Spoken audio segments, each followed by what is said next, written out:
मी ना रोज सकाळी 5 वाजता उठते आणि पहिले उठले की आपल्या हाताला नमस्कार करत असते. नंतर जमिनीला नमस्कार करत असते.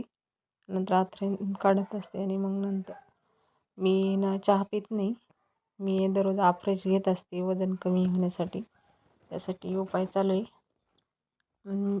मी काही चहा घेत नाही आणि हे आफ्रेश घेत असते दररोज. आफ्रेश घेऊन मग मी दररोज 1 घंटा वर्कआउट करत असते. दररोज 1 घंटा वर्कआउट झालं की मी आज खूप पसारा पडलेला होता घरामध्ये. दुकानमुळे काही आवरणं होत नाही. आज मुलांना पण सुट्टी होती म्हणून मी ना पहिले उठले की घरातला पसारा आवरून घेतला. नंतर झाडून काढून घेतलं. घरातली साफसफाई सर्व रूममधलं झाडून घेणं. 4-5 रूम आहेत तर ते 4-5 रूममधलं साफसफाई करून घेणं, झाडून काढणं. हे सगळं काही आवरून घेतलं. आणि मग नंतर मुलंही आज काही उठले नव्हते, शाळेला सुट्टी होती म्हणून.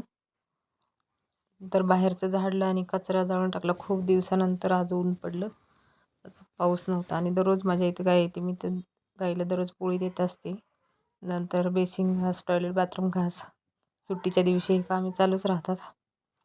नंतर सर्व रूममधल्या फरशा पुसून घेतल्या. फरशा पुसायला पण काही वेळ नसतो. आज सुट्टीच्या दिवशी मग मी सगळेच रूम पुसून घेत असते. तर अंघोळ झाली आणि नंतर गिऱ्हाईक आलं अस्तर घेण्यासाठी. तर मग गिऱ्हाईकांना अस्तर दिलं. घरातच दुकान असल्यामुळे कधी पण उघडते. माझ्याकडे सर्व काही भेटतं. अस्तर, साड्या, dress, ladies dress, children's dress आणि सर्व काही गारमेंट्सचे पण आहेत.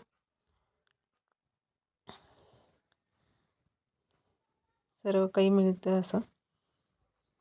रील, फॉल, ब्लाऊज पीस, लेस,